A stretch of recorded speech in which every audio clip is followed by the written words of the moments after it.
आम आदमी पार्टी। आम आदमी पार्टी बीजेपी का ही हिस्सा है, वो आरएसएस की पार्टी, क्या आप जानते नहीं हैं? आम आदमी पार्टी कहां से पैदा हुई? अन्ना आंदोलन से। अन्ना आंदोलन दिल्ली में जिस समय चल रहा था, उसको पूरी फंडिंग कौन कर रहा था?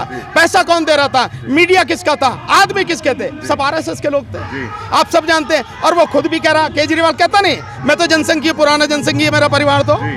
और उसी के लिए जो है इसको आगे बढ़ाया जा रहा है, ताकि जो लोग देश में मोदी से खपा है वो इसको समझे कि भैया यही दे सकता, मोदी को टक्कर तो उधर चले जाएं। सिर्फ ये मूर्ख बनाया जा रहा है आरएसएस के माध्यम से। ये उन्हीं की टीम है, कोई फर्क नहीं है बीजेपी में और आम आदमी पार्टी। केजरीवाल लगातार बाबा साहब की बात करते हैं, बाबा साहब की प्रतिमा लगा रही है, भगत सिंह की तो पंजाब के अंदर तस्वीर लगा रखी है, सरकारी ऑफिसों के अंदर तमाम उसमें अंदर बाबा साहब की बात करते हैं, क्या कहेंगे? केजरीवाल अगर बाबा साहब का वो करता है तो बाबा साहब का अपमान कर रहा है। क्यों कर रहा? दो कारण बताऊंगा। अभी यहाँ पर इस प्रोग्राम में मंत्री जी आए थे, राजेंद्र गौतम। अगर वो वाकई में बाबा साहब को मानता तो जिस तरह से धर्मांतरण किया गया, धर्म की दीक्षा ली गई, हालांकि मंत्री जी का कोई हाथ नहीं था, काई को इस्तीफा लिया मंत्री जी का? काई को वहां कह रहा कि हम धर्म के खिलाफ नहीं करेंगे। तेरे धर्म के खिलाफ क्या किया भाई? बाबा साहब की 22 प्रतिज्ञा हम कहीं भी पढ़ेंगे, हम बाबा साहब के अनुयायी हैं, बाबा साहब ने हमें आदेश दिया है और उनके आदेश का पालन करते हुए हम बौद्ध धर्म की दीक्षा लेंगे, वही किया। क्यों हटाया राजेंद्र गौतम को? एक तो ये उसकी बेईमानी।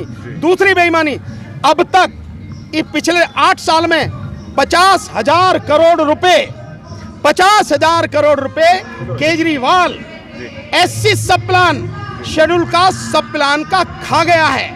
पता नहीं कहां गया वो पैसा जो कि बजट में उसने एलोकेट किया। और उसके सिलसिले में दिल्ली हाई कोर्ट में महमूद पराचा साहब ने एक रिट भी फाइल कर रखी है। आप बाकायदा सबूत, और ये जानकारी कहां से? ये आरटीआई के माध्यम से केजरीवाल की गवर्नमेंट, उसी के डिपार्टमेंट से दी गई इंफॉर्मेशन है। तो ऐसा व्यक्ति जो नाम तो बाबा साहब का ले, लेकिन बाबा साहब के नाम पर लेकर बाबा साहब के ही उस समाज का हिस्सा खा जाए, आप उसे क्या कहेंगे? ईमानदार या बेईमान? झूठा कहेंगे या सच्चा कहेंगे? तो वो धोखा दे रहा है समाज को। समाज को उसके धोखे में नहीं आना चाहिए। सर, दिल्ली इस वक्त मजबूत हाथों में बताई जा रही है, तो यहाँ तक कि इस वक्त बिजली फ्री है, पानी फ्री है, महिलाओं का अंदर बस के अंदर चलना भी फ्री है। इस तरह की तमाम बातें देखने में आती हैं। वोट बैंक भी लगातार मजबूत हो रहा है। किसी को भी फ्री में कुछ नहीं चाहिए, लेकिन जब तुम उनको रोजगार नहीं दे सकते, उनको नौकरी नहीं दे सकते, तब ये फ्री की चीजें बांटकर लोगों को मूर्ख बनाते हो। कितने का फ्री देता है? आप सारे के सारे मिलकर लगाओ, पानी कितने की कीमत का होता है, बिजली कितनी कीमत की होती है, आपको बसों में चलना कितनी कीमत का होता है, इसकी टोटल कीमत पूरे साल में 20,000 रुपए से ज्यादा नहीं है।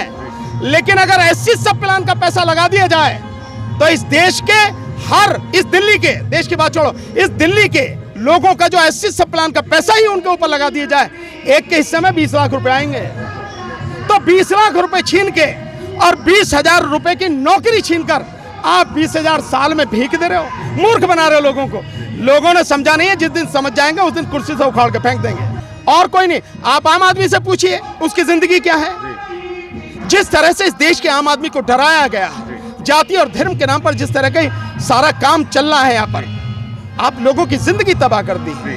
तो जो लोग कह रहे हैं वो उन्हीं के भक्त हैं, वो गुलाम हैं, और उनको भी तनख्वाह मिलती है, इसलिए वो कहते हैं। अगर उनको तनख्वाह ना मिले तो ये भी नहीं कहेंगे। भानु जी, आप कौन से आंकड़ों की बात कर रहे हैं? तो मीडिया तो ऐसा कुछ दिखाती नहीं है। मीडिया तो लगातार जय जयकार कर रही है मोदी जी। मीडिया की बात करो जो भांड मीडिया है, जो गुलाम और दलाल मीडिया है, जो प्रधानमंत्री के तलवे चाटता है, जितने अपनी सारी नैतिकता खोके अपना फर्ज खत्म करके और केवल गुलामी ही पसंद कर रखा, उस मीडिया की बात करते हो। वो मीडिया नहीं, वो तो कब का खत्म हो चुका। मीडिया तो आप जैसे लोग हैं, सोशल मीडिया के लोग हैं, जिनकी आज भी हिम्मत ये है कि जो सच कोई बोल रहा है या सच कहीं दिखाया जा रहा है उसको लोगों के सामने ला रहे हैं, दिखा रहे हैं। आप है मीडिया।